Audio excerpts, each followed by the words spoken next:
சிலர் பார்த்தீங்கன்னா அம்மாவை அப்படி பார்த்துக்கிருவார், கூட பிறந்தவங்கள அப்படி பார்த்துக்கிருவார், ஃப்ரெண்ட்ஸை நல்லா பார்த்துக்கிருவார், ஃப்ரெண்ட்ஸ் கூட ஒத்து போவார், ரொம்ப சிரித்து பேசுவாங்க. அது அது ஒரு டைப்பாக இருக்கும். ஆனால் மனைவிட்ட வந்து நிற்கிறப்ப மட்டும் அப்படி சர்ருன்னு முகம் வந்து அது என்ன சர்க்கஸில் பார்க்குற சிங்கம் மாதிரியே ஆயிடும். இது அப்படியே வயசு வருஷம் திருப்பி வச்சுக்கோங்க. வீட்டுக்காரம்மாவும் அப்படித்தான். ஏற்ற வீடு பக்கத்து வீட்டில எல்லாம் பேசுகிறப்ப நல்லா பேசுவாங்க, சொந்த பந்தத்தோட நல்லா பேசுவாங்க. கணவனை பார்க்குறப்ப மட்டும் அப்படியே எள்ளும் கொல்லும் வெடிக்கும்னு வாங்க இல்லையா, அது மாதிரி வெடிக்கிற மாதிரிலாம் நிற்கும். முகம் வந்து அப்படியே கடுகடுன்னு ஆகிடும்.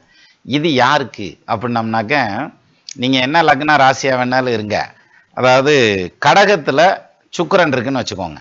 ஆண் ஜாதகமாக இருந்தாலும் பெண் ஜாதகமாக இருந்தாலும் கடகத்தில் சுக்கிரன் இருந்தால் அவங்களுக்கு வர்ற வரன் யார்? இப்போ உங்கள் பெண் ஜாதகத்தில் கடகத்தில் சுக்கிரன் இருக்குன்னா வர்ற கணவர் அப்படி வருவார். எல்லாருக்கும் நல்ல மனுஷன், உதவி செய்யக்கூடிய ஹெல்பிங் டெண்டன்சி, கருணை உள்ளம் கொண்டவர். ஆனால் பொண்டாட்டிக்கு மட்டும் கோவக்காரன் அப்படின்ற மாதிரியான அமைப்பு. இதே மாதிரி தான் பொண்ணுங்களுக்கும்.